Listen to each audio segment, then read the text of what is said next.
right? So intangible assets, LKS 38. So this particular standard, LKS 38, right, has becoming more and more important in today's context, right? Intangible assets. Why? One reason is that we are living in a digital era, right? And of course, because of the COVID-19, most of the businesses has changed their mode of operation to online mode, right? For certain businesses, right, it is comparatively easy for them to change their business mode to a digital mode or an online mode, like tuition classes or a consultancy firm. So because of its nature, it is easy for them to transfer their business mode to an online mode. But for certain companies like construction companies, right, it is a bit difficult.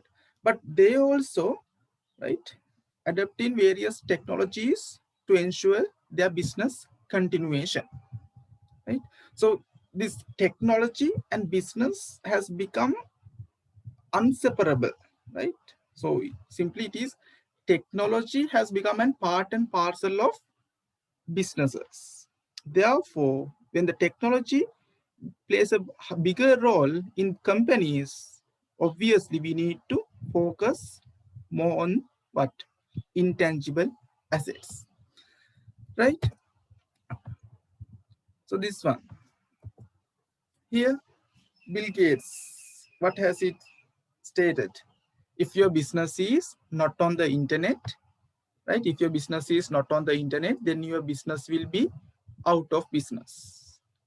So this statement is more valid today in 2021, right?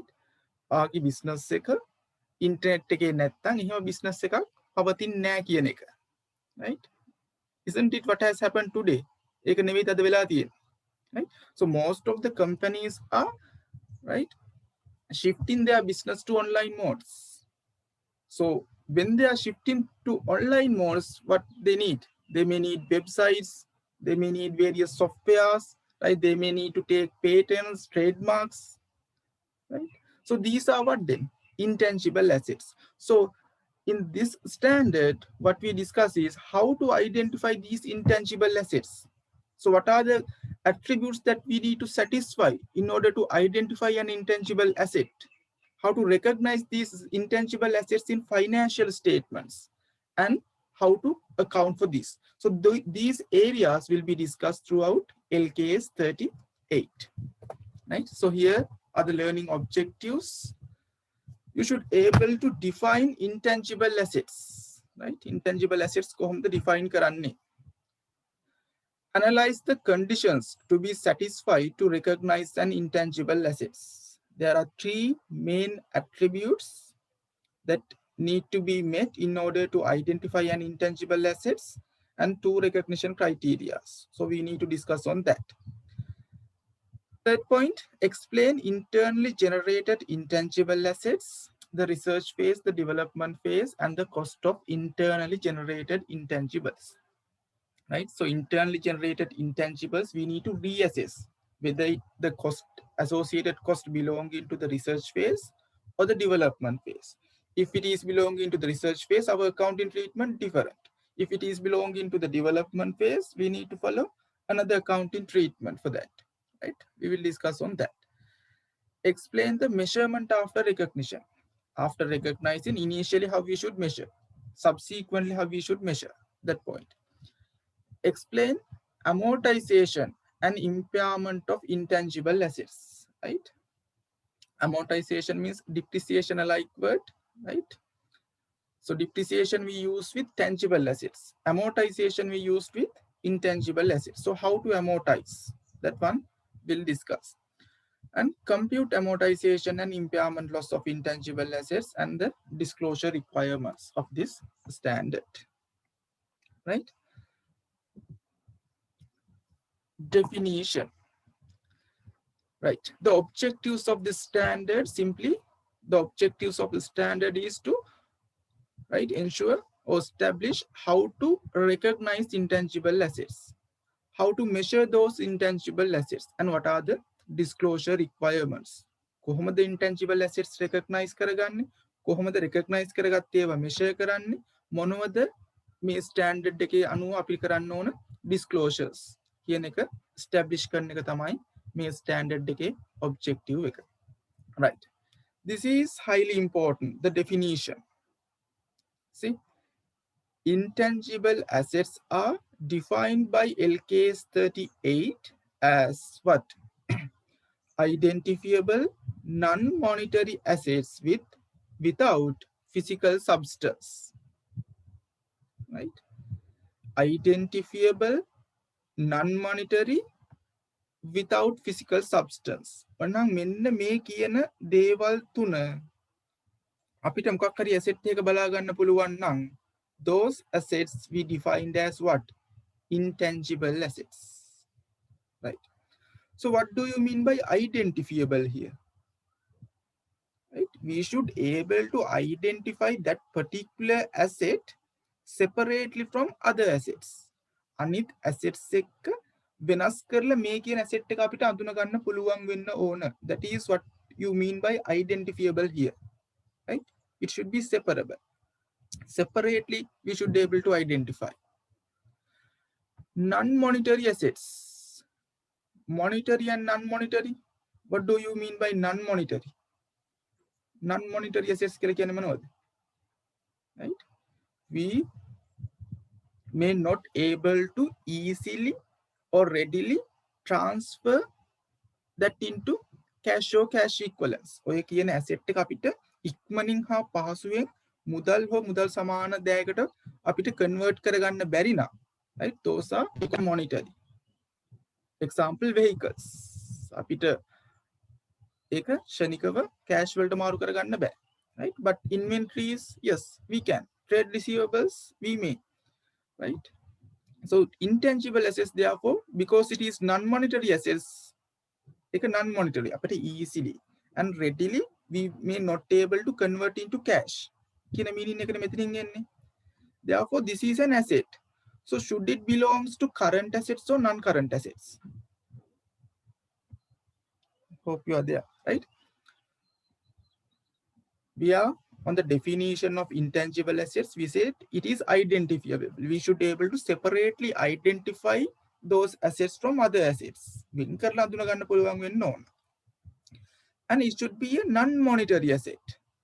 Non-monetary means we are not able to easily and readily convertible the value of that asset into cash. Right? අපිට ඉක්මනට ඔකේ value එක cash වලට convert කරගන්න බෑ කියන එක. If so, where I should recognize intangible assets, under current assets or non-current assets? Intangible asset කියලා කියන්නේ එතකොට current asset වලද මම අඳුන ගන්න ඕන non-current assets යටතේද? Where?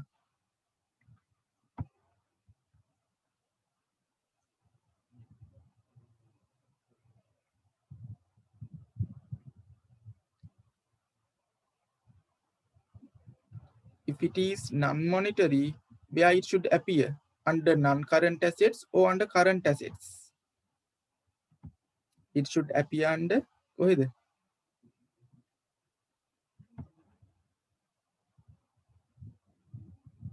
Current assets, right? Monetary, non-monetary. Monetary කියලා කියන්නේ if we are able to, right, convert it into cash readily and easily. අපිට ඉක්මනින් හා පහසුවෙන් ඒක cash වලට convert කරන්න පුළුවන් නම් ඒක monetary asset එක. අපිට එහෙම ඉක්මනට පහසුවෙන් cash වලට convert කරන්න බැරි නම් ඒක non-monetary asset එක. උදාහරණයක් විදියට අපි ගාව තියෙන office equipment, අපි ගාව තියෙන vehicles, right? අපි ගාව තියෙන machines, we are not able to easily and readily convert into cash. Therefore, those are non-monetary. Those non-monetary assets we identify where? Under non-current assets. So intangible assets also non-monetary. It means intangible assets also we need to recognize under non-current assets, right? Intangible assets ඒක නිසා අපි පෙන්නන්නේ කොතනද? Non-current assets යටතේ. Yes, under non-current assets. Without physical substance. This is, you know, right? Without physical substance. Physically we cannot see it, we cannot touch it, we cannot smell it, right? No. physical substance. අපිට ඒක භෞතිකව නැති දෙයක්. අපිට අල්ලන්න පේන්නේ නැති දෙයක්. If it satisfies these three things, right? It comes under the definition of intangible assets. It should be identifiable, it should be non-monetary, and without physical substance. So give me some examples of intangible assets. Few examples of intangible assets.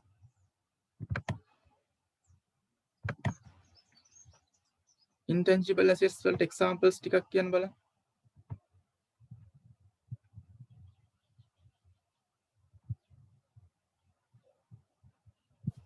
Few examples.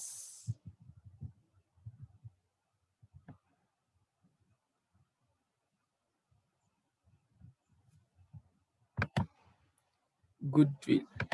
Okay, I will have it here. Goodwill. What else? තව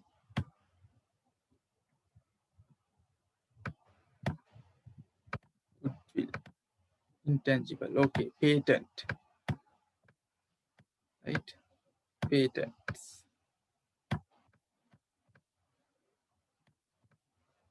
What else? තව goodwill, patent, yes, accounting systems, right? Or we say softwares.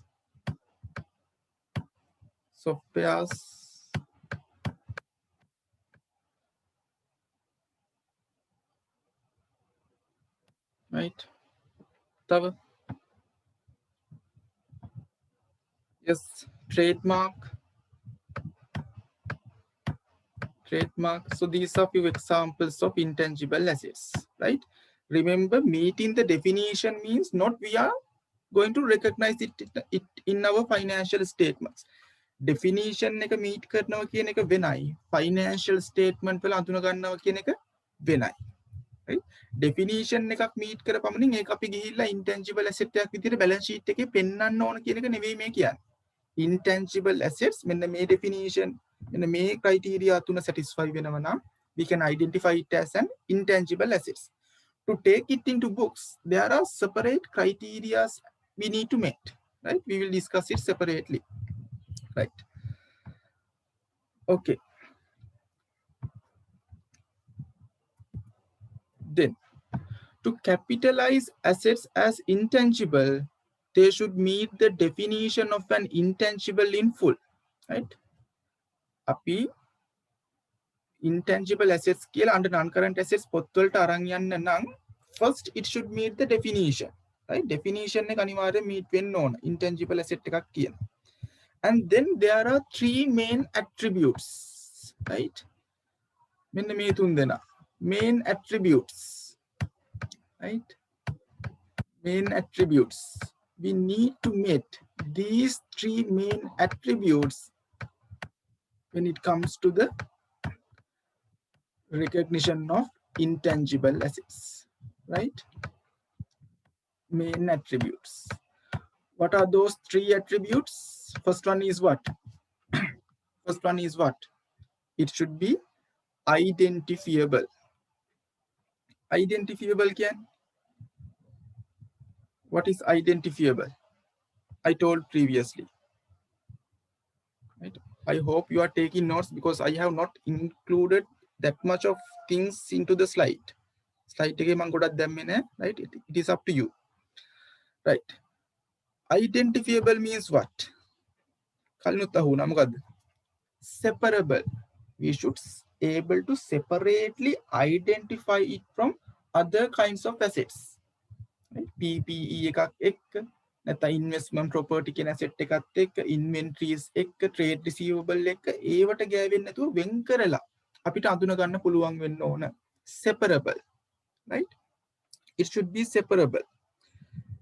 Or else, if a particular intangible asset has been arrived from a contractual or other legal rights, kakari contractual hari legal right taking hari arise unana, right? Such also we can identifiable. Such also we considered as identifiable. Right? Apita, right? I told you two things. If it is separable, that is identifiable. And if some asset has been arised by a contractual or legal right, it also considered as identifiable. Contractual hari legal hari right taking එකක් බිහි වුණා නම් ඒක identifiable. අනිත් ඒවාට වෙන් කළ අඳුන ගන්න පුළුවන්. Separable කියන එක කොහොමද, right? It is obvious. So now tell me goodwill. Right, in the previous slide you told goodwill. Here goodwill is an intangible asset. It means this definition, right? Goodwill is an intangible asset. Now tell me whether it is identifiable. Goodwill කියන එක intangible asset එකක්. Oh, right? අපි දැන් ඔව් කියලා හිතුවොත් is it identifiable? Goodwill. Goodwill කියන එක identifiable. ඔය පළවෙනි attribute එක satisfy කරනවද? පළවෙනි criteria එක satisfy වෙනවද? Right? Is it separable? Is it separable? Can we separate goodwill from other assets? If we take a hotel business, right? Waiter andina ඇඳුමේ ඉඳලා හැම දෙයක්ම මොකක් කරනවද? goodwill එකට contribute කරනවා. serve කරන විදිය, right? එතන design එක, right? කැම වල quality එක, එයාලා ගෙන raw materials, right? මේ හැම දෙයක්ම මොකකට contribute කරනවද? goodwill එකට contribute කරනවා. එතකොට goodwill එක මේකයි කියලා අපිට වෙන් කරලා අඳුන ගන්න පුළුවන්ද බැරිද? In any business, right? Not only in hotel companies. In any business, we cannot separately identify the goodwill from other kinds of assets. Right? It is interlinked. අනිත් හැම එකක් එක්කම මොකක් වෙලාද තියෙන්නේ? හැම එකක් ඇතුළේම මේ goodwill කියන එක තියෙනවා. Right? Goodwill කියන එක හැම එකටම incorporate වෙලා තියෙනවා. Therefore, it is what? Identifiable or not identifiable? Goodwill කියන එක identifiable ද නැත්නම් identifiable නැද්ද? What? We cannot separately identify it. Therefore, under LKAS 38, right, intangible asset standard, goodwill is not an intangible asset. We cannot identify or we cannot recognize goodwill or we cannot take goodwill into our books of account. Clear? LKAS 38 standard එක අනුව goodwill කියන එක මෙන්න මේ condition එක satisfy කරන්නේ නැහැ. මේ criteria එක satisfy කරන්නේ නැහැ. ඒක identifiable නැහැ. Identifiable නැත්නම්, right, we cannot recognize it in our financial statements. ඒක අපිට financial statement වලට අරන් යන්න බෑ. Right? Therefore, goodwill is not an intangible asset as per LKAS 38. දැන් ප්‍රශ්නයක් එන්නේ නැද්ද? Now don't you have a question? අපි goodwill කියන එක පොත් වලට අරන් ආවිල්ලා නැද්ද? Haven't we? Haven't we shown goodwill under non-current assets? Haven't we calculated the goodwill value? Haven't we accounted for that? Haven't we impaired the goodwill? අපි මේ දේවල් කරේ නැද්ද? කරලා නැද්ද?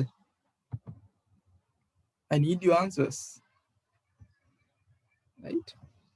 Now here I told what? Yes, right? You have identified goodwill in your books of account. But here what I told, as per LKAS 38, goodwill is not an intangible asset. You cannot identify it in your financial statements. Right? So you have identified goodwill in your books of accounts in which situations? මොන වගේ වෙලාවන් වලද ඔයාලා goodwill කියන එක පොත් වලට අරන් ආවේ? When? In which circumstances? When there is a business combination. Isn't it? A කියන company එක B කියන company එක acquire කරගත්තා. acquire කරගනිද්දි generate වෙච්ච goodwill එක මෙච්චරයි. එන්න ඒ goodwill එක තමයි ඔයාලා මොකක් කරේද? ඔයාලා non current assets යටතේ පෙන්නුවේ. ඒ goodwill එක තමයි ඔයාලා impairment test එක කරලා right? Impairments record kare. That is goodwill generated through business combination. For business combination, there is a separate standard, SLFRS 3, right? SLFRS 3 වලින් generate වෙච්ච asset එකක් තමයි එතන goodwill කියලා අපි consider කරේ. Therefore, intangible assets generated through business combinations we can identify not under LKS 38 but with SLFRS 3. Clear? Goodwill කියන එක පොත්වලට එන්නේ LKS 38 එකේ result එකක් විදියට නෙවෙයි. LKS 38 අනුව අපිට goodwill කියන එක පොත්වලට අරන් එන්න බෑ because it is not identifiable. But SLFRS 3 වල කියනවා business combination එකකදී generate වෙන intangible assets අපිට පොත්වලට අරන් එන්න පුළුවන් කියලා. ඒ වගේ වෙන මොකක් හරි standard එකකින් specifically කියනවා නම් මෙන්න මේ intangible asset එක අපිට පොත්වල පෙන්වන්න පුළුවන් කියලා. This allows, right? This particular standard allows for that. Making එකට ඉඩ දෙනවා. But as per this particular standard, goodwill is not an intangible asset. Right.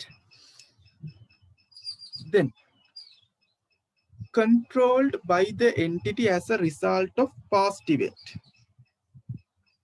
Right? Controlled by the entity as a result of past events. This one I have told you 3-4 times. Controlled by the entity. How we establish whether we have control or not? අපිට control එක තියෙනවද නැද්ද කියලා establish කරන්නේ කොහොමද? This you know. What? Two things. First one is what? We should be able to enjoy the benefits of that particular asset. Right? We should be able to enjoy the benefits of it. ඔය කියන asset එකේ ප්‍රතිලාභ අපිට භුක්ති විඳින්න පුළුවන් වෙන්න ඕන. What is the other thing? And also we should be able to restrict others from enjoying the benefits of that asset. අනිත් අය ඔය කියන asset එකේ ප්‍රතිලාභ භුක්ති විඳින්න එනවනම් එයාලව අපිට වළක්වන්න පුළුවන් වෙන්න ඕන. Right? If it satisfies those two conditions, then we say we have the control over it. Right? We should be able to enjoy the benefits, and also we should be able to restrict from others enjoying the benefits of that particular asset. But here the importance is what? These are intangible assets. Right? Physical asset එකක් නම් ප්‍රශ්නයක් නැහැ. අපිට lock කරලා security officers ලා දාලා we can ensure others from enjoying the we can restrict others from enjoying the benefits. Right? අනිත් අය ඔය කියන asset වලින් benefit ගන්න එක වළක්වන්න පුළුවන් අපිට locker එකේ දාලා safe way දාලා right නැත්නම් security officers ලා තියලා ඒ විදිහට අපිට safeguard actions ගන්න පුළුවන්. But when it comes to intangible asset, how? Intangible assets අපිට locker එකට දාලා lock කරන්න බෑනේ. Right? මෙතන මොකක් හරි patent එකක් නැත්නම් මෙතන trademark එකක් තියෙනවා කියලා එතන security officer කෙනෙක් තියන්න බෑනේ. What? Right? So we should be careful, right, when determining the ability of control. Right? Are we able to control? ගොඩක් වෙලාවට මොකද කරන්නේ අපි? Right? We obtain trademarks. Right? We obtain copyrights. We obtain patents. Those are for what? To restrict others from getting the benefits of our asset. අනිත් අය අපේ asset එකෙන් benefits ගන්න එක වළක්වන්න තමයි අපි මොකක් කරන්නේද? Patent, trademarks, copyrights over ගන්න. Right. Then the third point, expected to result in future economic benefits. Right? අනාගත ආර්ථික ප්‍රතිලාභ, future economic benefits. Simply what? It should able to increase our profits. අපේ ලාභ වැඩි කරන්න පුළුවන් වෙන්න ඕන. අපේ ලාභයට ඔකට ඔය කියන asset එකට දායක වෙන්න පුළුවන් වෙන්න ඕන. Right? Here there are two things. Third point එකේ දේවල් දෙකක් තියෙනවා. Most of the time we say future economic benefits කිව්ව ගමන් if we can increase our sales, that means the future economic benefits. අපිට sales වැඩි කරගන්න පුළුවන් නම් ඒක තමයි future economic benefits. ඕක තමයි අපි ඔළුවේ තියෙන්නේ. Is it the one and only way? sales වැඩි කරගන්න පුළුවන් නම්, if we can increase our sales, yes, that is kind of future economic benefit, right? Is that the only way? එහෙම විතරද අපිට ලාභය වැඩි කරගන්න පුළුවන්? No. What is the other way? If we can reduce our cost, that is also an economic benefit for us, right? එතකොට future economic benefits එක එන්න පුළුවන් විදි දෙකයි. එකක්, it can be an increase in our revenue, or it can be a deduction in our cost, right? Revenue එක වැඩි වෙලා අපිට future economic benefit එක එන්නත් පුළුවන්. නැත්නම් cost එක අඩු වෙලා future economic benefit එක එන්නත් පුළුවන්, right? The two ways. So these are the three main attributes that we need to satisfy in order to identify an intangible asset, right?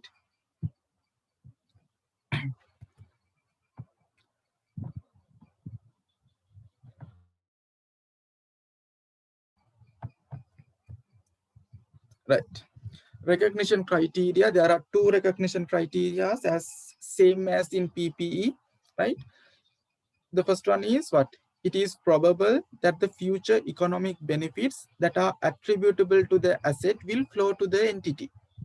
Right? Future economic benefits in probability එකක් තියෙනවා.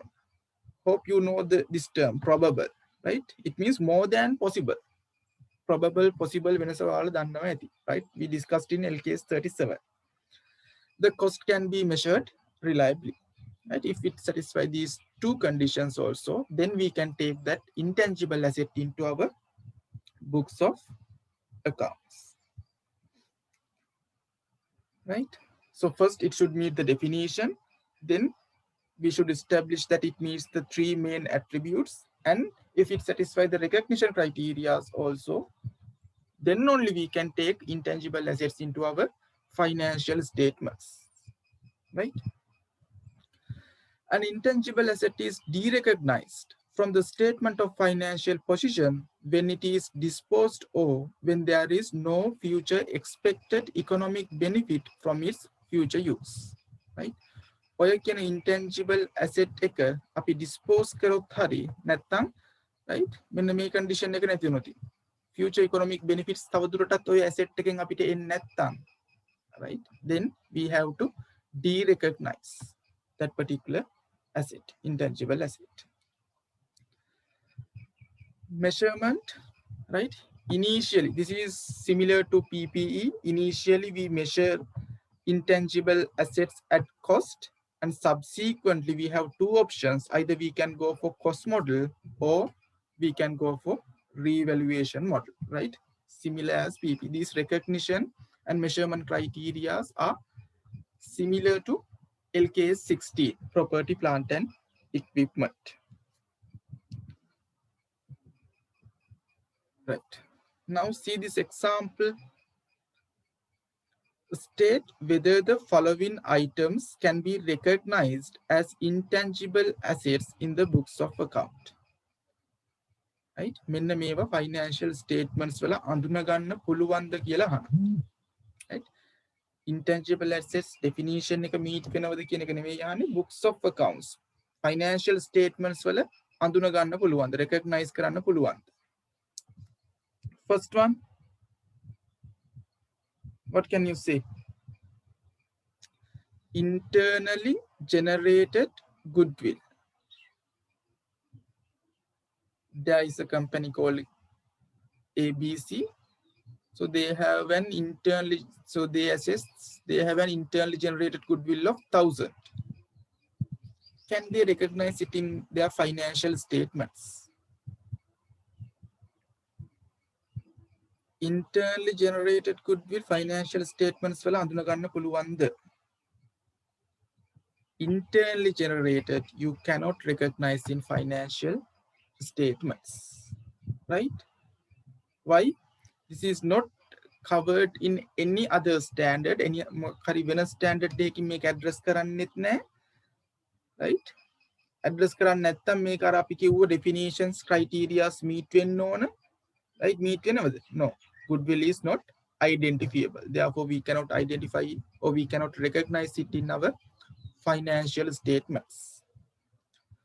So internally generated goodwill is not an intangible assets. We cannot recognize. Point number 2, goodwill acquired as a part of business combination. Can we recognize it in our financial statements? Business combination එකේ result එකක් විදියට generate වෙන goodwill එක අපිට පොත්වල අඳුන ගන්න පුළුවන්ද? ගෙඩිය පිටි මම උත්තරේ කිව්වා කලින්. Can we? Ayesha, what is your answer for point number 2? Goodwill acquired as a part of business combination. Can we recognize it in our financial statements? Recognize in financial statements කියන්නේ balance sheet එකේ ඔය ඔතන මොකක් හරි amount එකක් දුන්නොත් ඔය කියන amount එක අපිට balance sheet එකේ පෙන්වන්න පුළුවන්ද බැරිද? Goodwill acquired as a part of business combination.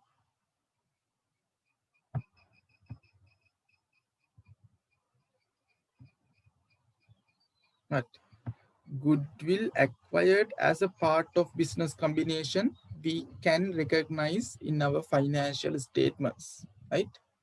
SLFRS 3 වලින් ඒකට අපිව guide කරනවා. Therefore we can. Brand value, brand is also an intangible asset.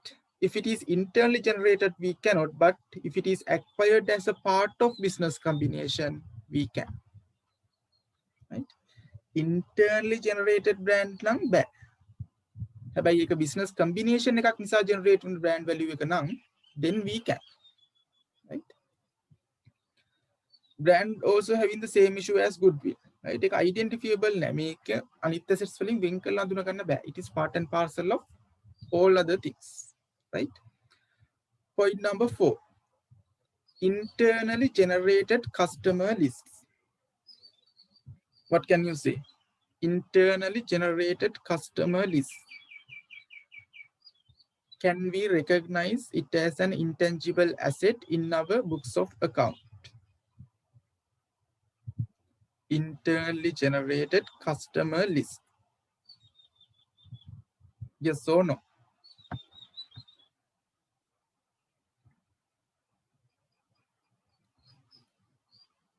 Yes or no? Internally generated customer list. Yes, right? Not yes, no. We cannot recognize internally generated customer lists in our financial statements. Why? Customer list කෙනෙක්කන identifiable. Can we separate it from other kinds of assets? Can we separately identify it? Is it separable? Is it identifiable? Yes, no issue. Customer list කියන එක අපිට අනිත් asset වලින් වෙන් කරලා අඳුන ගන්න පුළුවන්. But where's the issue? Here, identifiable, right? මම මේ කරන්න customer list වලටදී identifiable කියන එක ප්‍රශ්නයක් නැහැ. ඒ criteria එක meet වෙනවා. But where is the issue? Issue comes here, right? Customers අපිට control කරන්න පුළුවන්ද? Can we control our customers? Right? Humans we cannot control, right? So that is why customer list is not becoming an intangible assets. So that is why we cannot recognize internally generated customer list in our financial statements. It is identifiable, but we cannot control. We do not have the control over our customers. අපේ customer වෙන කඩේකට යද්දී අපිට බලෙන් කියලා නවත්තන්න පුළුවන්ද? We cannot. It means we cannot control. Point number 5, internally generated brand name. I told the answer for this. Internally generated brand name, we cannot recognize it in our financial statement. Why? It is not identifiable. අනිත් ඒවත් එක separately identify කරගන්න බෑ. Brand name එක right හැදෙන්න නම් මොකද්ද? අපේ හැම activity එකක්ම අපේ හැම process එකක් මේකට contribute කරනවා. It is part and parcel of all other things like goodwill.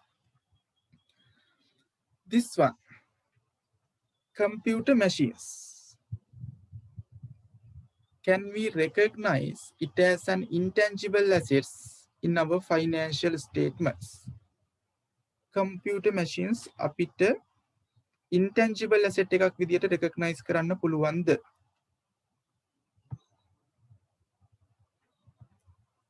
Computer machines intangible asset එකක් විදියට recognize කරන්න පුළුවන්ද? Right? We cannot. Computer machines අපි සාමාන්‍යයෙන් කොතනද පෙන්වන්නේ? මෙයාව යන්නේ කොතනටද?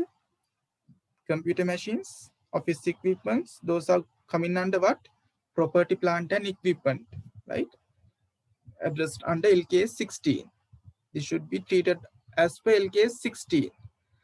But we have to use operating systems. අපිට computer machines නිකන් machine එක විතරක් තිබ්බ කියලා බෑනේ. ඕ machine එකේ වැඩ කරන්න නම් අපිට operating system එකක් ඕන. Right? We need an OS. Then operating system එකක් ඕන. Laptop එකක් නැත්නම් desktop computer එකක් තිබ්බ කියලා විතරක් මදි. But still we identify or we account it as per LKAS 60. Why is that? In LKAS 38, right? අපිට operating system එක නැතුව lap එකකින් වැඩකුත් නැහැ, lap එක නැතුව operating system එකකින් වැඩකුත් නැහැ. That is integral. එකිනෙකට එකක්, right? බැඳිලා තියෙන්නේ. Therefore, in such situations, we need to determine what is the most significant component. Right? Machine එකේ වැඩ කරද්දී ඒකේ physical component එකයි, right? Intangible component එකයි දෙකම mix වෙලා තියෙන්නේ. මේ mix එක කැඩුවොතින් අපිට lap එකකින් වැඩකුත් නැහැ, operating system එකේ වැඩකුත් නැහැ. මේ දෙකම ඕන අපේ වැඩේට. ඒ වගේ වෙලාවක, right? What we need to do is we need to determine what is the most significant component. Most significant component එක මොකක්ද? In machines, what is the most significant component? Right? The hard drives. Right? The physical components is more significant than the intangible components. Therefore, that is why we take it under LKAS 16, property, plant and equipment. Okay, අනිත් පැත්ත උනා නම් ඔය වගේම situation එකක් ආවනම් intangible asset component එක වැඩි, physical component එක අඩුයි. Then the more significant component is intangible assets. In such situations, those assets we need to account as per LKAS 38. Right? Hope it is clear. With physical component එකයි intangible component එකයි mix වෙලා අපිට ඒක separate කරන්න බැරි විදියට තියෙන තැන්වල අපි බලන්නේ most significant component එක මොකක්ද? Physical component එකද? එහෙම නැත්නම් intangible component එකද? Physical component එක වැඩි නම් අපි ඒව account කරනවා as per the relevant other standard, other asset related standard. LKAS 16 වෙන්න පුළුවන් අදාළ standard එකට. හැබැයි intangible component part එක වැඩි නම් physical component එකට වඩා, then we need to account it as per LKAS 38. Right? Computer machines. Therefore, we need to identify as per LKAS 16, not as per LKAS 38. Acquired patent, no issue. Separately acquired intangible assets, we can recognize it in our financial statements. Right? We acquire කරගන්න නම් intangible assets අපිට separately identify කරගන්නත් පුළුවන්, ඒක measure කරන්නත් පුළුවන්, අනිත් criteria තුත් meet වෙනවා. Therefore, those can be recognized. Last one. Standalone softwares purchased. Operating system එක machine එකත් එක්ක එනවනේ. හැබැයි සමහර softwares තියෙනවා we specifically need to purchase to run our business. Right? Accounting system, you mentioned earlier, QuickBooks, Peachtree, right? Sage 50, whatever. Or some risk management softwares are there like Forestfin, human resource related softwares, HRIS systems can be there. Like that, there may be separate standalone softwares we may need to purchase. Can we recognize those as intangible assets in our books of account? මේ වෙනම purchase කරන softwares අපිට අඳුර ගන්න පුළුවන් ද අපේ පොත්වල as intangible assets? Identifiable, non-monetary, without physical substance. It met the definition. Okay. Then three main attributes: identifiable, controlled by the entity, right? Okay, we can have agreements. Controlled by the control is the control we can establish, and future economic benefits. Three main attributes to Thari. Then two recognition criteria: probable future economic benefits and cost can be measured. Cost can be measured reliably. Right? Purchase කරන අපිට cost එක measure කරන්න පුළුවන්. Therefore what? We can recognize it as an intangible asset in our financial statements. Right? That is the flow you need to follow. Whether it is meeting the definition, whether it is meeting the three main attributes, and is it satisfying the two recognition criteria. Then only you can recognize it in your financial statements.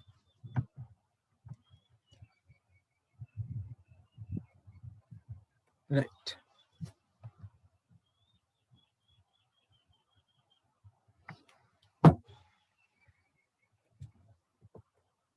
Okay. Example number 2. An intangible asset is measured by a company at fair value. Right. I told you initially we need to measure that cost, but if it is right here, these intangible assets we acquired as part of business combination. අපි business combination එකේ result එකක් විදියට generate වෙන intangible assets initially also we need to measure that fair value. Right? Business combination එකේ result එකක් විදිහට අපි මොකක් හරි company එකක් acquire කරගන්න නිසාම generate වෙන intangible assets අපි initially measure කරන්න ඕනත් fair value එකට. Right? This is guided in SLFRS 3, right? But internally generated ones, right? Like acquired patent, standalone software purchase, these are initially we need to measure that cost. Separately acquire කරනේව නැත්නම් internally generate වෙනේවා අපි initially measure කරන්නේ cost එකට. හැබැයි business combination එක result එකක් විදිහට intangible assets generate වෙනවා නම් ඒවා initially උනත් measure වෙන්න ඕන fair value එකට. Subsequently we have the option we can go for either cost model or revaluation model.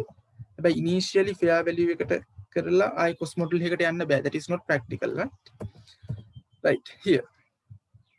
An intangible asset is measured by a company at fair value. The asset was revalued by 40,000 in 2019, and there is a revaluation surplus of rupees 40,000 in the statement of financial position. At the end of 2020, the asset is valued again, and the downward valuation of 50,000 is required. You need to state the accounting treatment for the downward revaluation. LKAS 38, the way we account is almost similar as LKAS 60. Property plant වල accounting treatment වලට ගොඩක් දුරට මේකත් සමානයි. LKAS 38 වල. So how can we do this one?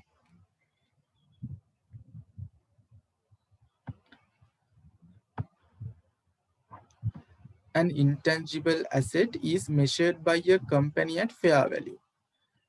The asset was revalued by 40,000, right? In 2019. ඒ කියන්නේ 2019 වල, right? In 2019 balance sheet එකේ පෙන්නන amount එකද මේ 40,000 කියන්නේ? Intangible assets කියලා. Is it the meaning here? The asset was revalued by 40,000 rupees in 2019. It means in 2019, right? In our balance sheet, the amount is not 40,000. 2019-12-31 නම් අපේ financial year end එක. එතකොට 2019-12-31ට balance sheet එකේ අපි 40,000ක් පෙන්නනවා කියන එක නෙවෙයි ඔය කියන්නේ. by 40,000 revaluation එක නිසා, right here හිතන්න 2018 කියලා 31st December 2018 මෙතන මොකක් හරි value එකක් තියෙන්නේ නැති, right? There can be a particular value. This value, what has happened, has been increased by how much? By 40,000, right? නොකයි කියන්නේ revaluation එක නිසා කලින් තිබ්බ අවුරුද්දට වඩා කීයකින් value එක වැඩි වෙලාද? 2018 12 31 තිබ්බ value එකට වඩා 40,000 වලින් 2019ට වෙද්දි value එක වැඩි වෙලා. What is the value as at 31st December 2019? 31st December 2019 වල එහෙනම් asset එකේ value එක කීයද? We don't know. Not given. අපිට මෙතන value එක දෙන්න ඕනේ, මෙතන value එකක් හොයන්න. මෙතන value එකක් දෙන්නේ නැහැ. දෙන එකම information එක මොකක්ද? value revaluation එක නිසා අගය 40,000කින් වැඩි වෙලා. Right? And there is a revaluation surplus of 40,000 in the statement of financial position. Right? Value එක වැඩි වුණාම මොකද්ද වෙන්නේ? Intangible asset එක debit වෙනවා, credit වෙන්නේ කොහටද? Revaluation reserve account එකට. එහෙනම් මෙන්න මේ 40,000 මෙන්න මෙදා 31st December 2019 වල revaluation reserve එකේ තියෙනවලු. Right? Revaluation reserve එකේ 40,000 තියෙනවා.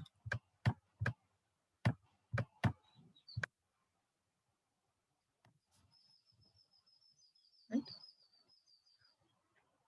Because of the revaluation, the value has gone up by 40,000.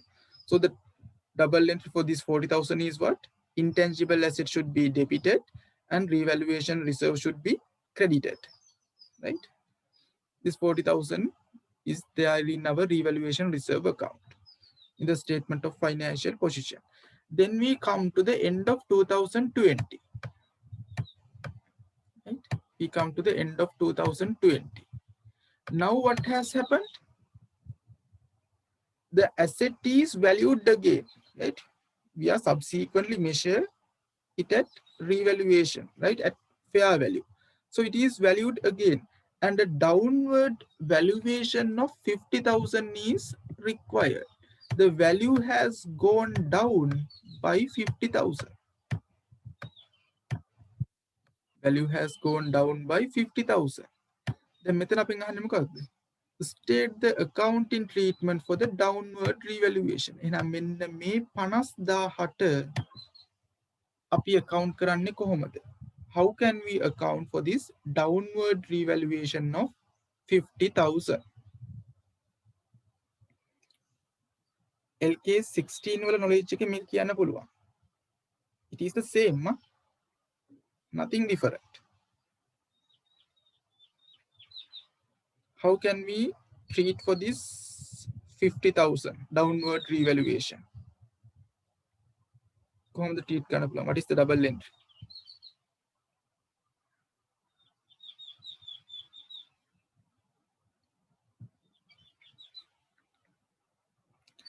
asset එකට මොකද්ද වෙන්නේ? asset එකේ value එක අඩු වෙනවද වැඩි වෙනවද? Because of the downward revaluation, the asset value should go down. Go down by how much? Intangible asset, right? Intangible asset.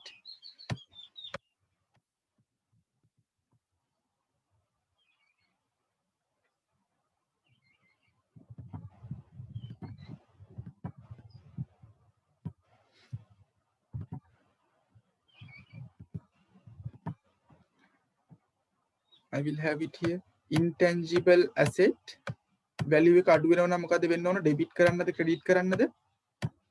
It should be credited, right? Intangible asset should be credited by how much? 50,000. Intangible asset should be credited by 50,000, right? 50,000. Where to debit? කලින් revaluation reserve එකක් අඳුනගෙන තිබ්බේ නැත්නම් අපි මොකද්ද කරන්නේ? කෙලින්ම 50,000ම charge කරනවා කොහාටද? P&L එකට. But here what has happened? We have a revaluation reserve of 40,000 in our books. revaluation reserve කියලා මේ asset එකට අදාළව 40000 අපේ පොත්වල පෙන්නනවා. එහෙනම් ඉස්සෙල්ලම allocation එක යන්න ඕන කොහාටද? revaluation reserve එකට. right? Revaluation reserve account should be debited by how much? 40,000. right? 40,000. ඉතුරු 10,000 කොහාටද යන්නේ? The rest of the 10,000 where it should be? කොහාටද? That should charge to P&L. right? This is the accounting treatment for the downward revaluation. Intangible asset, sorry, P&L debit 10,000, revaluation reserve account debit 40,000, intangible asset credit 50,000. So දෙදස් විස්තර වෙද්දී revaluation reserve කියලා balance එකක් නැහැ. Clear? Are you clear with the accounting treatment? Right? Nothing different to LKAS 16.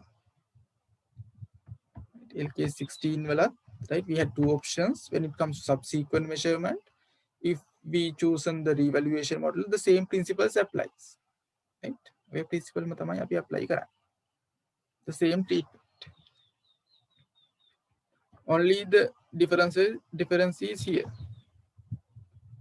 අතන අපි මොකක් හරි physical asset එකක් ගන්න එක මේකේ asset එකේ නම විතරයි වෙනස්. Intangible asset.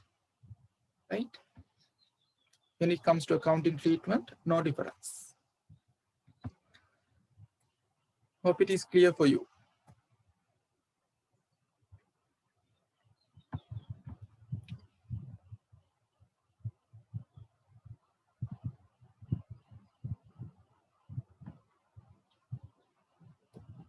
Right. Then amortization, right? Amortization of intangible assets. With I told you previously, if it is tangible assets, that systematical allocation we identified as depreciation. The same thing when it comes to intangible assets, we identify as amortization. Right? Tangible assets නම් අපි පාවිච්චි කරන්නේ depreciation කියන වචනේ. If it is intangible assets, the same thing we use the name of amortization. Right? Useful life of an intangible asset must be assessed and the asset amortized over this period.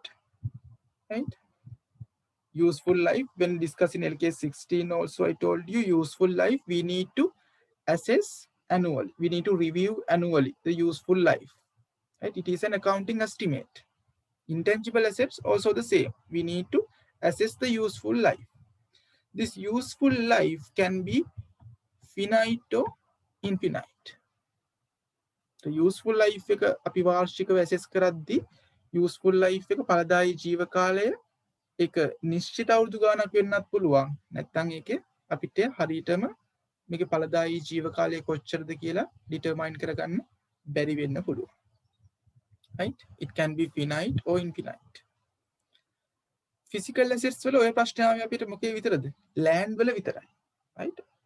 In most cases, right, of other assets, we may able to determine the useful life, but for land we may not. But here, right,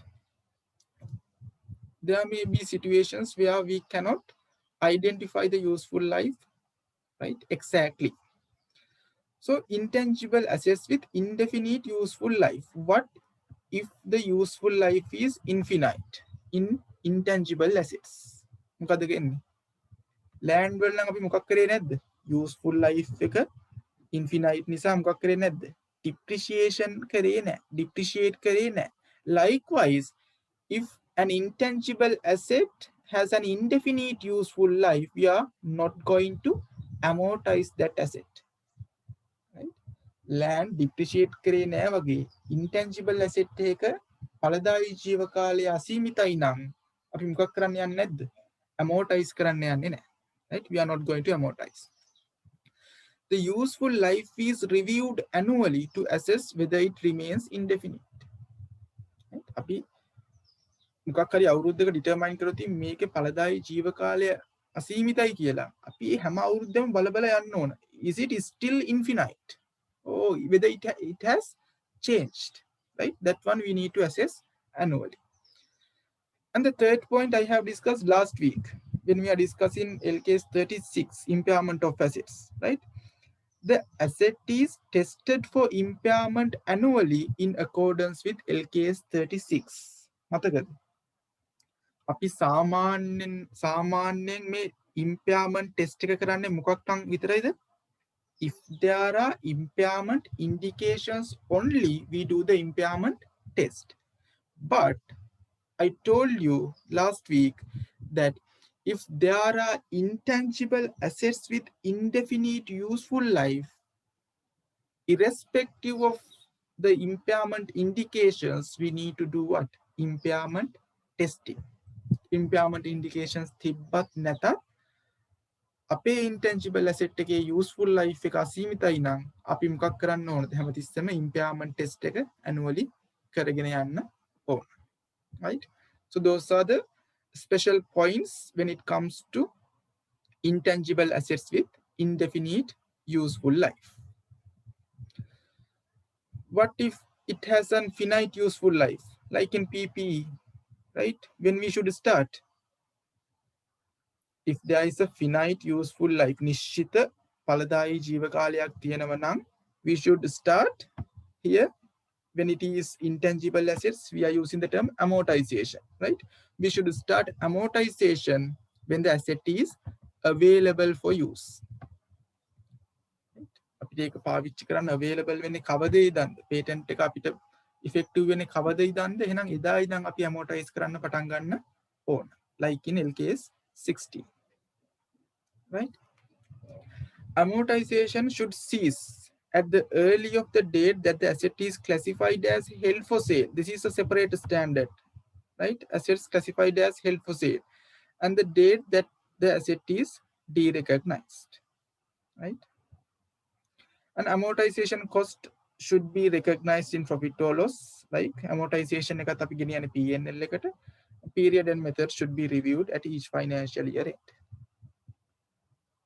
Right. So those are how we can, right? Or what are the things we need to consider when it comes to amortization of intangible assets. Now you have an example here.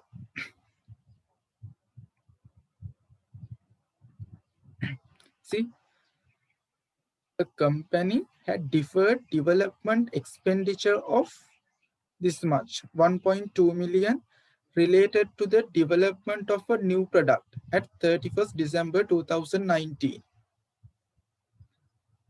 Right? Further development cost of 300,000 plus advertising cost of 100,000 were incurred in the first 6 months of 2020. The product was launched on 1st of July 2020 and is expected to result in sales for 10 years from this date. What is the amortization charge in the year ended 31st December 2020? I will give you 5 minutes to answer this one.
Right.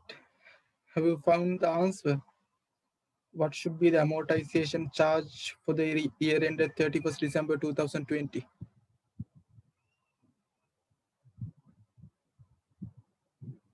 Any answers?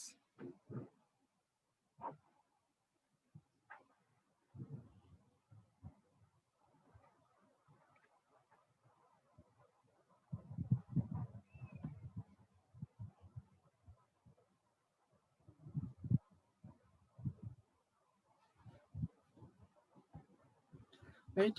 So here, a company a company had deferred development expenditure of 1.2 million. I will say it in thousands, 1,200 relating to the development of a new product at 31st December 2019.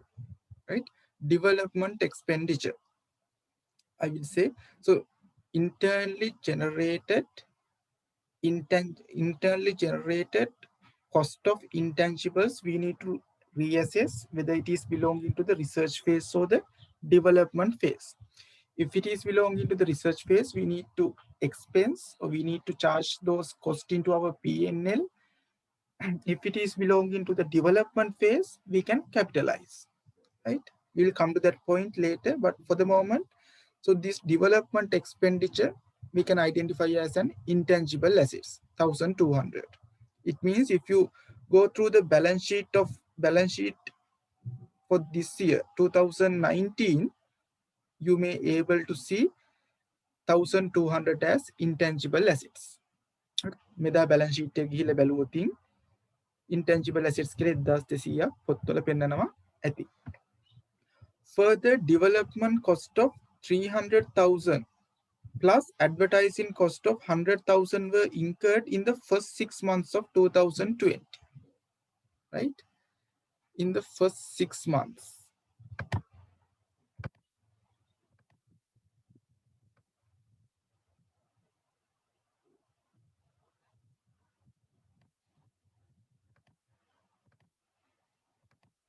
First 6 months කියනකොට ඉවර වෙන්නේ කවදින්ද? 30th June 2020, right? මෙන්න මෙදා. එහෙනම් මෙන්න මේ කාල පරාසය ඇතුලේ මොකක් වෙලා කියලාද කියන්නේ?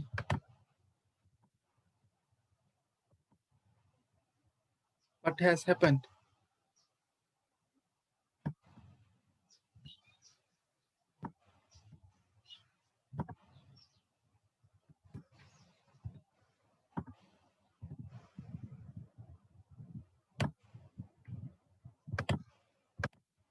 What has happened? Right, during the first 6 months, further development cost of 300,000, right? Further development of 300,000 and advertising cost of 100,000 has been incurred. The product was launched on 1st of July 2020. Right? The product was launched on 1st of July 2020 and is expected to result in sales for 10 years from this date. Right. Now, how can we proceed with this sum? Let's see. On this balance sheet date, in our financial statements, there is an intangible assets worth of 1,200. And during the first 6 months of our current financial year, we have incurred these costs. Now tell me, as at this date, 30th June 2020, what is our intangible asset balance? 30th June 2020 වෙද්දි මෙන්න මෙතනදී අපි interim financial statement එකක් හැදුවොතින්, right? එතකොට මෙන්න මෙදා balance sheet එකේ අපේ intangible assets කීයක් පෙන්නනවද? This 1,200 plus this 300 all together how much? 1,500, right? This is what? Advertising. This is an expense. We can charge it to our P&L, right? Cash credit, P&L debit. but further development cost we can capitalize. Therefore, the intangible asset value as at this date would be 1,500. Now the amortization charge. Then amortization charge right? When we can start not depreciation, when we can start amortization, අපිට මේ intangible asset එක amortize කරන්න පටන් ගන්න පුළුවන් කවද ඉඳන්ද? Is it 31st December 2019 or is it 30th June 2020? From which date we can start the amortization? The product was launched on 1st July 2020, right? And is expected to result in sales for 10 years from this date. Previous slide, we should start amortization when the asset is available for use. So this asset is available for use from this date, from 30th June 2020, right? Therefore, as at 30th June 2020, we had an intangible asset worth of how much? 1,500. Useful life is how many years? 10 years. This is for the whole year. We need what? 6/12 for 6 months. Therefore, the amortization charge should be 75,000.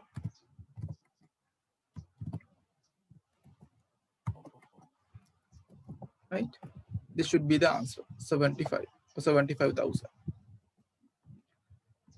Asset එක මුල ඉඳන් තිබ්බට වැඩක් නැහැ. අපිට amortize කරන්න බෑ. අපිට amortize කරන්න පටන් ගන්න පුළුවන් කවද ඉඳන්ද?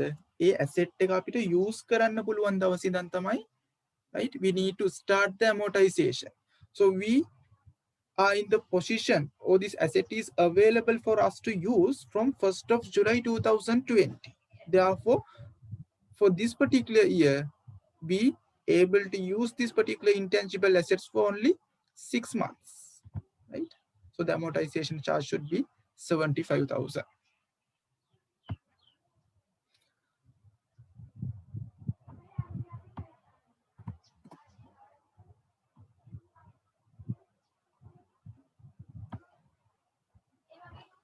Right. That is example number 3. Okay, this one, research and development, right? I told you internally generated cost of intangibles, we need to reassess whether it is belonging to the research phase or whether such cost belong into the development phase, right? So research costs are recognized in profit and loss, and development costs are recognized as an asset if they meet certain criteria. Actually, there are 6 criteria that need to be met. Right? Now, research අපි මොකක් හරි internally generated කරන්න යද්දි මොකක් හරි asset එකක්. එතකොට එතනට හිතන internally අපි software එකක් develop කරනවා කියලා. එතකොට ඕකේ research phase එකක් තියෙනවා, ඕකේ development phase එකක් තියෙනවා. Research phase එකේදී අපි දරන වියදම්, අපි දරන පිරිවැය, we need to identify it as an expense. Therefore, it is appear in our P&L. Development phase එකේදී අපි දරන පිරිවැය, we can capitalize. Right? Therefore, we can identify it as an asset, intangible asset in our balance sheet. That is the simple idea, right? So how to identify cost related, whether a particular cost is related at the research phase or whether a particular cost is applicable at the or belonging to the development stage. මොකක් හරි cost එකක් කොහොමද අපි හඳුනගන්නේ මේක research phase එකට අදාළ cost එකක්ද නැත්නම් මේක development phase එකට අදාළ cost එකක්ද කියලා, right? See these two definitions. Research is the original and planned investigation undertaken with the prospect of gaining new scientific or technical knowledge and understanding, right?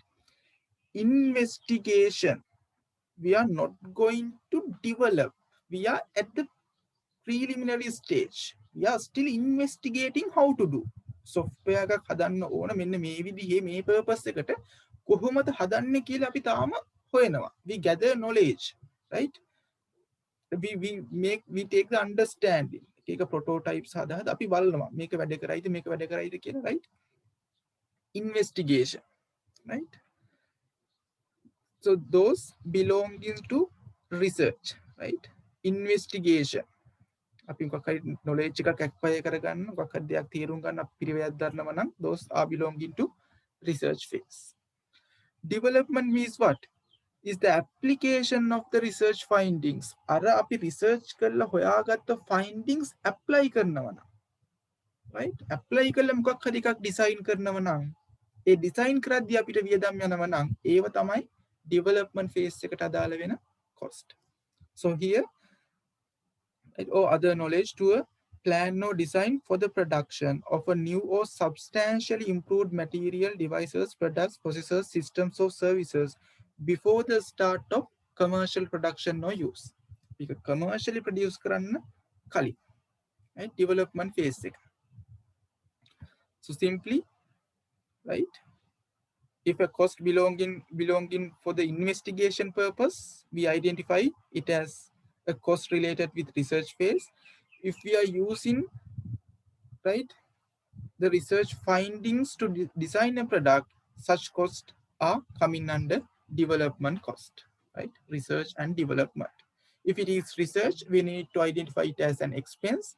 If it is development, we can capitalize. I have given here you some examples of research cost and development cost, right? See, activities aimed at obtaining. Let's see the right action verbs here. Obtaining, search for, right? Search for, design, evaluation, right? Design කරනවා නෙමෙයි, design එක evaluate කරනවා, design evaluation, right? Selection. So such cost associated with research can be identified under research cost. See the development cost, see the action verbs here. Decide. අර මේ හොයාගත්ත research findings යොදාගෙන අපි මොකක් හරි ඒව apply කරනවා නම්, right? Design, right? Again, the design of tools, the design, construction and testing. So here we are investigating. මේ investigate කරලා හොයාගත්ත දේවල් අපි apply කරනවා නම් those belongs to development, right? This one I have told you, accounting treatment, right? Research cost, what we need to do, we need to identify as expenses and we need to charge to P&L. Development cost we can capitalize, right, in our financial statements. Here, may qualify for recognition as intangible assets provided that the following criteria are met.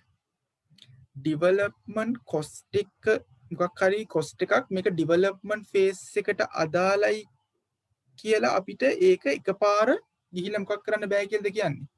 Intangible asset එකක් විදියට. නැත්නම් ඒක financial statement වල recognize කරන්න බෑ. Right? To recognize it in our financial statement, 6 criteria need to be met. මෙන්න මේ කියන criterias 6ම meet කරනව නම් විතරයි we can identify development cost in our, right, financial statements. Clear? Research cost related with research phase, no doubt we need to expense. We need to charge to our P&L. Then the cost associated with the development phase, we need to match with 6 criteria. දැන් මොකක් හරි cost එකක් development phase එකට නම් අදාළ ඊට පස්සේ අපි බලන්න ඕන මේක මෙන්න මේ කියන criterias 6 meet කරනවද, මේ criterias 6 satisfy කරනවද. If it satisfies these 6 criteria only, then we can identify such cost as intangible assets. If not, again, although it is, right, in the development phase, still we need to expense. Development phase එකේ උනත් මෙන්න මේ criteria 6 meet කරන්නේ නැත්නම් එන්න ඒ වගේ cost අපිට capitalize කරන්න බෑ. ඒවත් අපි මොකක් කරන්න ඕනද? Those costs also we need to charge to P&L. Generally, yes, research cost, expense, development cost capitalized. But we should be careful when capitalizing development costs because there are 6 criteria that need to be met. See, what are these 6 criteria? Right? Simply, you can remember these 6 criteria using this name. See, what is the first letter here? P. Probable එකෙන් P අරගෙන තියෙන්නේ. Then the second criteria, intention. I. Third criteria, resources, right? R. Fourth one, ability to use or sell. A. Ability. Fifth one, technical feasibility. T. Last one, ability to measure the expenditure. E. Right? Simply you can remember it with this pi rate. Right? P. P is for probable. Right? Probable future economic benefits. That particular cost should able to generate probable future economic benefits. A development phase එකේ දරන cost එක නිසා අපිට අනාගත ආර්ථික ප්‍රතිලාභ ජනනය වෙන්න පුළුවන් හැකියාවක් තියෙන්න ඕන. Right? Probable future economic benefits should be there. And intention. I. Intention to complete the intangible asset and use or sell it. Your development කරන එක we should have an intention to complete that work. Right? Intention. Resources. We should available with adequate technical, financial and other resources. ඔය වැඩේ complete කරන්න අවශ්‍ය resources අපිට තියෙන්න ඕන. Right? A. Ability to use or sell the intangible assets. අපි ඔය asset එක හැදුවට පස්සේ ඒක අපිට පාවිච්චි කරන්න හරි නැත්නම් විකුණන්න හරි පුළුවන් වෙන්න ඕන. Right? Ability to use or sell. The technical feasibility. Right? It should be technically feasible to complete this intangible asset. Feasible වෙන්න ඕන. කරන්න පුළුවන් දෙයක් වෙන්න ඕන. Right? And E. Expenditure. Its ability to measure the expenditure attributable to the intangible assets during its development reliably. අදාළ expenditure එක අපිට reliably measure කරන්න පුළුවන් වෙන්න ඕන. If these 6 criteria are met, then such development cost we can do what? Capitalize. ඔන්න ඔය criteria හය මොකක් හරි development cost එකක් meet කරනවා නම් ඒවා අපිට capitalize කරන්න පුළුවන්. Right? This is the simple way you can keep these points in mind. Pi rate. Right. A simple example. Colombo Manufacturing PLC is developing a new production process. Right? Process එකක් develop කරනවා. During 2020, expenditure incurred was 1 million, of which 900,000 was incurred before 1st of December 2020 and 100,000 between 1st of December 2020 and 31st December 2020. Colombo Manufacturing can demonstrate that at 1st of December 2020, the production process met the criteria for recognition of an intangible asset. Explain how the expenditure should be treated.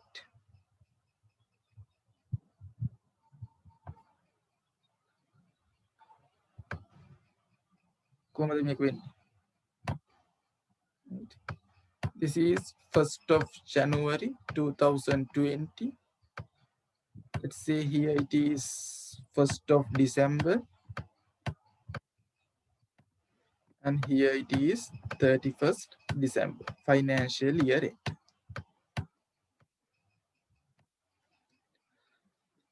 During 2020, expenditure incurred was 1 million, of which 900,000 was incurred before 1st of December 2020 and 100,000 between. මෙන්න මේ phase එකේදී ගියපු වියදම මෙච්චරයි 900,000, and from 1st of December to 31st December the cost is 100,000.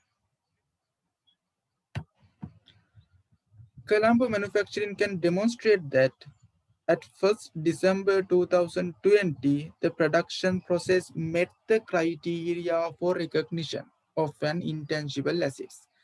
මෙන්න මෙදා තමයි right criterias meet කළ තියෙන්නේ. Intangible asset එකක් විදිහට අඳුර ගන්න පුළුවන් criteria meet කළ තියෙන්නේ මෙදා 1st of December. So how these expenditures should be treated? මෙයාට මොකද්ද කරන්න ඕන? මෙයාට මොකද්ද කරන්න ඕන? criteria meet වෙන්න කලින් මෙන්න මේ 900,000 මොකද්ද කරන්න ඕන? This is the cost we incurred before meeting these criteria, before recognition criteria. What we need to do with respect to this 900,000? We need to identify it as an expense and charge to P&L. Right? The cost we incurred after, right, after satisfying the criteria of recognition, what we need to do? This 100,000 we can capitalize, right? We can capitalize as an intangible asset, right? We can capitalize.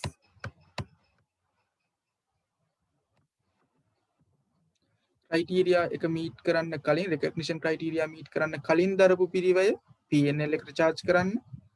criteria එක meet කරාට පස්සේ අපි දරපු පිරිවය we can capitalize, right? After meeting the recognition criteria. That is example number 4.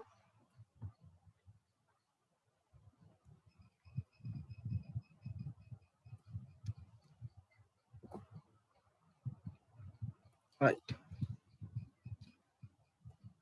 Last example for today. See this one. Mendis Textiles PLC has incurred the following costs in the year ended 31st December 2020. First one is what? 500,000 rupees was spent on investigating properties of certain substances with the aim of developing a fire-resistant coating for fabrics. The company expects to develop and test this coating over the next 3 years with a view to commercial sales thereafter. Right?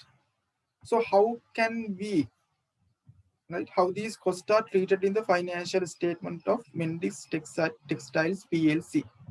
Now, May 500,000 වලට අපි මොකද්ද කරන්න ඕන? How we need to treat for this 500,000? This 500,000 spent on what? For what? Investigating, right? Investigate කරන්න දරපු වියදමක්. Investigating properties of certain substances with the aim of developing a fire-resistant coating for fabrics. Right? Investigate කරන්න දරපු වියදමක්. So it is belonging to which phase? Research phase එකට අදාළ වියදමක්ද ඔය? Development phase එකට අදාළ වියදමක්ද? Right? May 500,000 to which phase it is belonging to? Is it belonging to the research phase or is it belonging to the development phase? Which one? This 500,000 we spent on investigating. Still we are at the right initial stage. තාම අපි initial stage එකේ ඉන්නේ. තාම අපි design කරන්න පටන් ගන්න නැහැ. තාම අපි හොය හොය යනවා. Right? We are at the research phase. So if we are at the research phase, the associated cost, what we need to do? එහෙනම් මේ cost එකට මොකද කරන්න ඕන? Can we capitalize or should we need to charge it to P&L? Research phase එකට අදාළ cost එකක් කරන්න ඕනද? We need to charge to P&L. Right? We are at the initial stage. So we are at the research phase. Therefore, the associated cost should be charged to P&L. See the second one? 750,000 rupees was spent on testing a computerized design program developed by the company's IT department for internal use. They have developed it. මේ develop කරපු එක test කරන්න තරම් තමයි මේ වියදම දරන්නේ 7,50,000ක. Right? This program will be used by the company from 2020 and is expected to reduce cost by 30%. Right? Therefore, this is belonging to which phase? මෙන්න මේ 7,50,000 මොන phase එකටද අදාළ වෙන්නේ? Research phase the development phase the? This 750,000 belonging to the development phase. Right? Initial stage එක පහු කරලා අපි design කරලා තියෙන්නේ මේ design කරපු එක දැන් test කර කර යන්නේ. Right? Spent on testing a computerized design program developed by the company's IT department for internal use. Right? Api advanced stage එකට ඇවිල්ලා 750,000. Right? So we are at the development phase. Now what we need to do? Development phase නේද කියලා එකපාර මෙයාව ගිහලා මොකක් කරන්න බැරිද? Capitalize කරන්න බෑ. What we need to look whether it satisfies those 6 criteria. අපි pirate කියලා short form එකෙන් දාගත්තේ. Right? P was standard for what? Probable future economic benefits තියනවද? Yes. How? It is expected to reduce the cost by 30%. I told you future economic benefits can be in two forms. Either it can increase our revenue or it can decrease our cost. මෙතන future economic benefits එන්නේ කොහමද? revenue එක වැඩි වෙලාද? නෑ. cost එක අඩු කරගන්න පුළුවන්ලු 30% වලින්. It is also a future economic, it is also an economic benefit for us, benefit for the company. Therefore, first criteria is satisfied. Right? Then this one.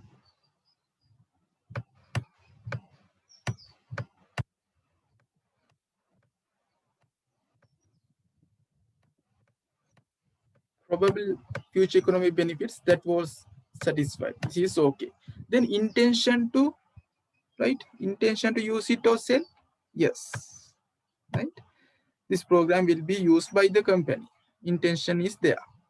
Resources, right? 2021 වෙද්දි මේක හදනවා කියලා තියෙනවා. Right? We have no issue with the resources. Ability to use or sell? Yes, from 20, right? By 2021, they are going to use it. And technical feasibility, right? That's we say technical feasibility. We need to assume like as such. And expenditure, yes, we can measure it reliably. That is 750,000. Therefore, if this meet these 6 criteria, it means what? We can capitalize this 750,000 in our financial statements. Right?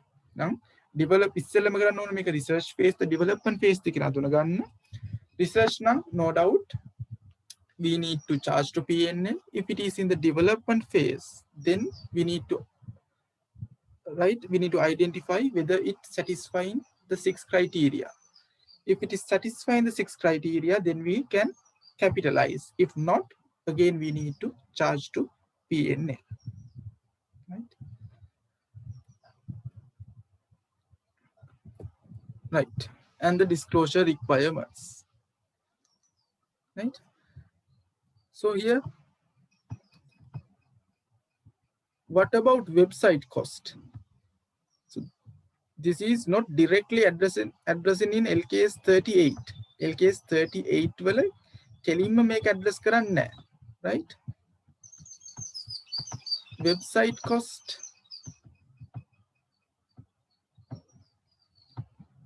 මේක මොකද්ද? මට intangible asset එකක් විදිහට capitalize කරන්න පුළුවන්ද? නැත්නම් website එකට යන වියදම what I need to do? Should we need to expense it? Business එකට website එකක් හදනවා නම් ඒ website එකට යන cost එක, right? ඒක අපිට intangible asset එකක් විදිහට හඳුනාගෙන capitalize කරන්න පුළුවන්ද? එහෙම නැත්නම් අපි ඒක expense කරන්න ඕනද? most of the companies have websites. No, what should they do with regards to the website cost? Capitalize කරනවද? වියදමක් විතර අඳුන ගන්නවද? But right in 632 they say if a particular website has the online order facility, then such website cost, the cost associated with such websites can be capitalized. If not, the cost need to be expensed. අපි ඔය හදන website එකේ online order කරන්න facility එකක් online order කරන්න feature එකක් තියෙනව නම් විතරක් අපිට අදාළ කොස්ට් එක කැපිටලයිස් කරන්න පුළුවන්. අපි වෙබ්සයිට් එක හදන්නේ නිකම්ම ඇඩ්වර්ටයිස්මන්ට් නිකම්ම ප්‍රොමෝෂන් කරන්න විතරක් නම් right ඒක ඔන්ලයින් ඕඩර් කරන්න ෆීචර් එකක් නැත්නම් එතකොට ඔය වෙබ්සයිට් කොස්ට් එක අපිට කැපිටලයිස් කරන්න බෑ. That is how we have guided as per 632. LKAS 38 වල කෙලින්ම කියන්නේ නැහැ. හැබැයි interpretations වලට එද්දි වෙනම ඇඩ්‍රස් කරනවා. වෙබ්සයිට් කොස්ට් එක කැපිටලයිස් කරන්න පුළුවන් කැපිටලයිස් කරන්න නම් අනිවාර්යයෙන්ම ඔය කියන වෙබ්සයිට් එකේ ඔන්ලයින් ඕඩර් කරන්න පුළුවන් ෆැසිලිටි එක තියෙන්න ඕන. තියෙනවා නම් විතරයි කැපිටලයිස් කරන්න පුළුවන්. එහෙම නැත්නම් කැපිටලයිස් කරන්න බෑ. Then we need to identify as an expense. Right? So this is the summary of what we have discussed, right? We define the term intangible assets. How we defined identifiable non-monetary assets without physical substance. මේ වචනේ right? You should have the meaning, understanding. Identifiable කිව්වොත් මොකක්ද කියන්නේ? Non-monetary කිව්වොත් මොකක්ද කියන්නේ? Without physical substance කිව්වොත් මොකක්ද කියන්නේ? Right? An intangible asset is right. Apart from that, we have discussed that there are three main attributes and there are two recognition criteria that need to be met, right? And then an intangible asset is initially measured at cost, but if an intangible asset is acquired as a part of business combination, those we need to initially measure that fair value, right?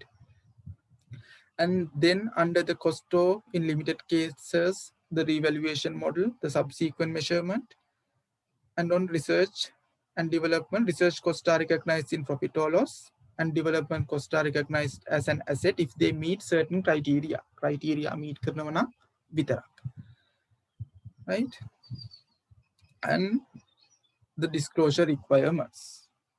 Right? Apart from that, I have pointed out the requirement of 632 with regards to website cost. Website cost එක capitalize කරන්න නම් මොකක්ද තියෙන්න ඕන මොකක්ද වෙන්න ඕන කියන එකත් මම කතා කරා. Right? So that is in terms of LKAS 38.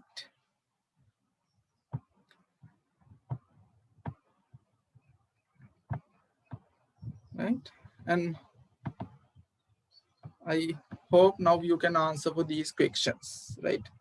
See how important this particular standard for us in our exams.